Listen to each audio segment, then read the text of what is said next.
I guess a word of introduction first, which situates my what I'm going to do a little bit is to say, I suppose, how I've come to reading Badiou has been, in the first instance, through reading Foucault, and there's I suppose an even more complicated genealogy in that I studied Christian theology, engaged Foucault as part of postgraduate work to initially beginning to ask what significance might Foucault's work have for theology, and ended up with an inverted question of what's religion significance for Foucault and his critical practice, moving into questions of political subjectivity, ethical questions, and ultimately to a broadening of that conversation from Foucault primarily to other thinkers in the continental tradition, and not least Alain Badiou. So what I want to do today, I suppose, reflects that in that in some ways I'm going to sort of follow that process of sort of asking some of the questions I've been asking coming through that trajectory of Badiou's work, and in that hopefully raising and exploring questions that might help us to clarify aspects of his political subjectivity, kind of the focus of what I've been asked to do. And I suppose I would very much be happy for this to be kind of an open session rather than the lecture as such. So feel free to engage, and I think that's something, especially at 3:30 on the second day of a session like this. So the interactive element can be good, and also I think it's an opportunity just to raise questions that are floating there if this kind of topic will help to address them. So there were three things that I want to look at in particular. One is to take up something that Oliver was looking at in his paper, and that is the whole question of the event. And I suppose essentially the criticisms of the event as something quasi-miraculous, or something on the analogy of grace, and the problems that might impose. And I think it was very clear from our discussions yesterday and Alain Badiou's own comments on the matter, as he said, of, the event is the initial point, the point, if you like, is truth. And I think a little like you said, Andrew, this morning, is I think that's a perfectly valid position for Badiou to take up. From my perspective, the kind of questions I'm asking make me ask at the same time, what is an event? Which might seem like an odd question, given that here we have a work primarily that, in the first instance, that defines event in a very precise way. So it's not quite exactly what is an event, but trying to understand the event in Badiou, and I suppose to address that concern that if in our normal everyday parlance events are something that are integral to our if they're interruptive, they're integral to our history, and people are involved in events. Events may exceed any individual action or participant, but that seems critical. And it's to my mind, it seems critical to a theory of political subjectivity to understand how people are or can be involved in events, and that in exploring the significance of Badiou's work, there is, I think, a huge significance to the fidelity to the event, but also I think that question of the event itself deserves interest. And I think a really important thing in approaching that question is, again, something that came up yesterday was, I think on a number of occasions, is the very nature of subjectivity in Badiou. So, and I think this goes right back to theory of the subject, where, to quote Badiou, he says, we call subjective those processes relative to the qualitative concentration of force. And that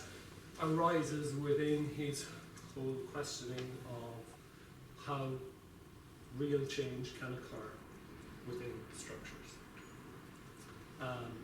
And so the subject is precisely defined as the concentration of force, the forcing, which brings about change within structure, which in a sense exploits, presses, makes use of change within, the potential for change within, say, the torsion between space and offset, espace and. And I think that's, that, I suppose, very specific and clear notion of subjectivity is important to bring to reading being an event, because what we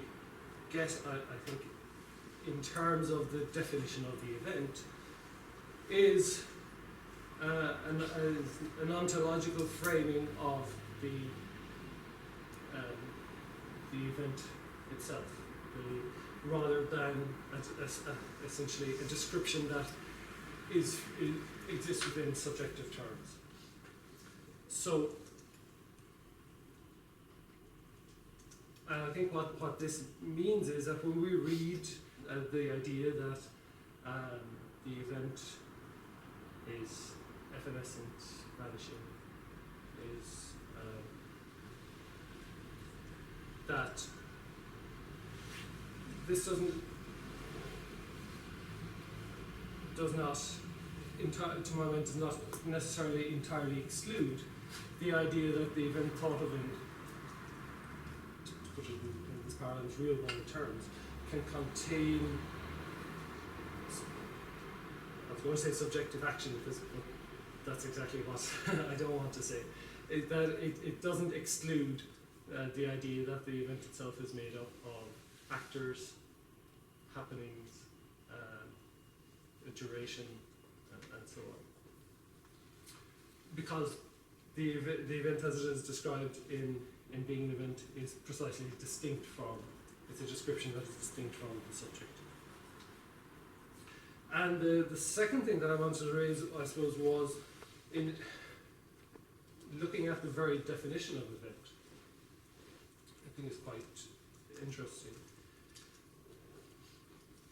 Badiou describes the, let's get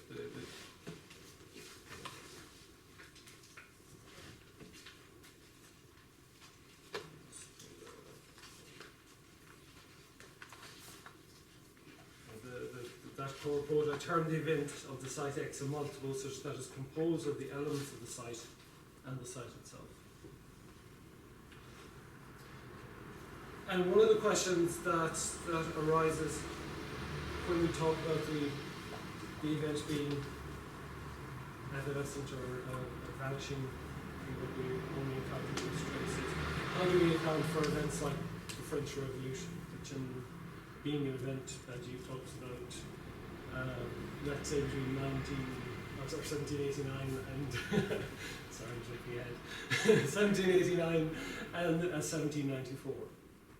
French Revolution, and he described all of the things that are included within that event, which seems at first reading to be quite at odds with the idea that the event occurs, vanished, and we're left with its trace. But it seems to me that there is something interesting here in that the idea that the event is evanescent is not necessarily a temporal notion. That when we, because the event precisely is that which cannot be reduced to the set of multiples that make up the eventual site. As Badiou says, it's all of those things, but the halting point, the critical point, is the event itself as a member of that, as a member of itself.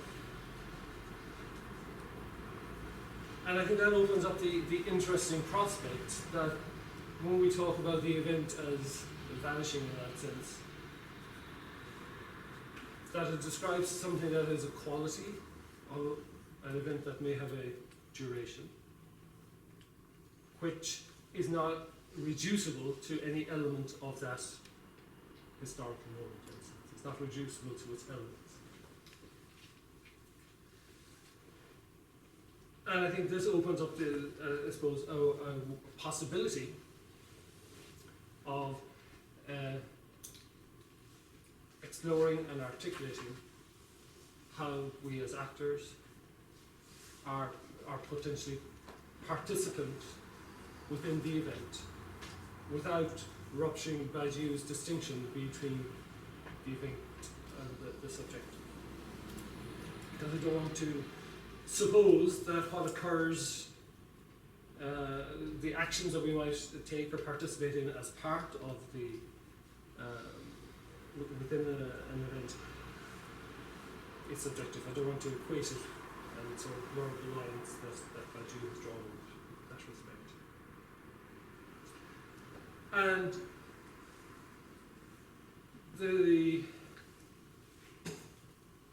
I suppose what I would, when I said that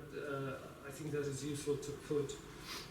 Foucault alongside Badiou, and it's not to try and square their projects, but it's more on a level of almost what Foucault might call problematization, to look at the kind of problems they're addressing. What we can see with Foucault is an interesting structure that might allow us to think the space within the event, in a sense. Because in the first place, in something of a reversal, Foucault talks about eventalization, sorry, right. In a rather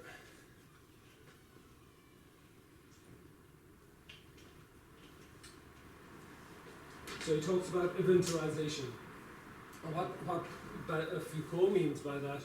is he wants to look in particular at historical structure, and he talks about it making visible a singularity of places where there is a temptation to invoke a historical constant, an immediate anthropological trait, or an obviousness that imposes itself uniformly on all. He talks about it in terms of wanting to introduce a breach of self-evidence, or both self-evidences on which our knowledges, acquiescences, and practices rest. So what, obviously in a very different use of the idea of an event in this respect, what Foucault is attempting to do is to say that what would approximately be the state for Badiou, the state of the situation, to think that as a very particular construct, a very particular conjunction, a singularity, not something that is necessarily obvious or evident, or and as such, within which there can be gaps, openings, torsions,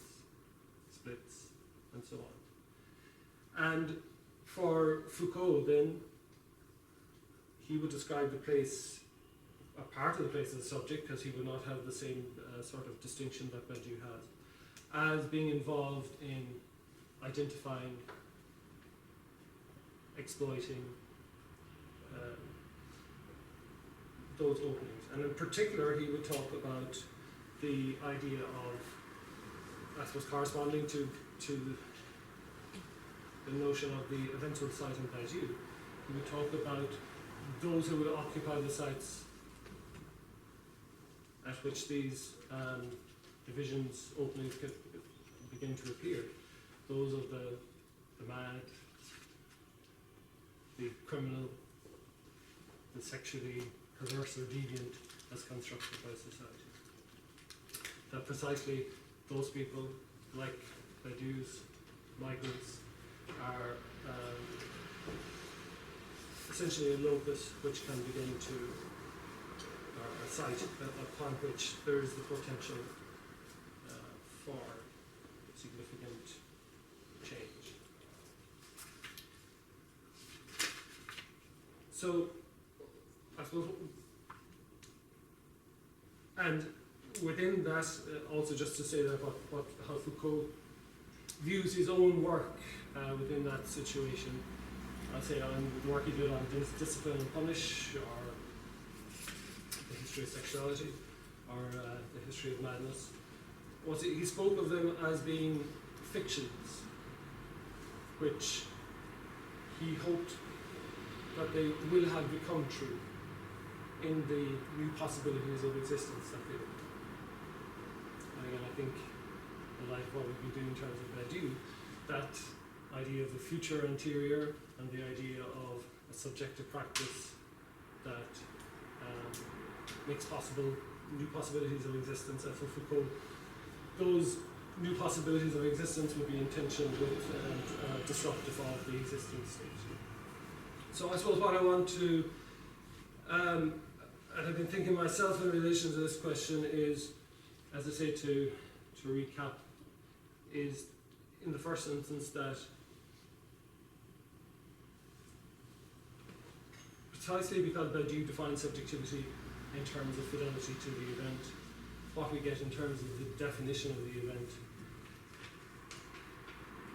is not a subjective type of description of the event. And I think there is the possibility there, and we have to discuss it, of an opening there to,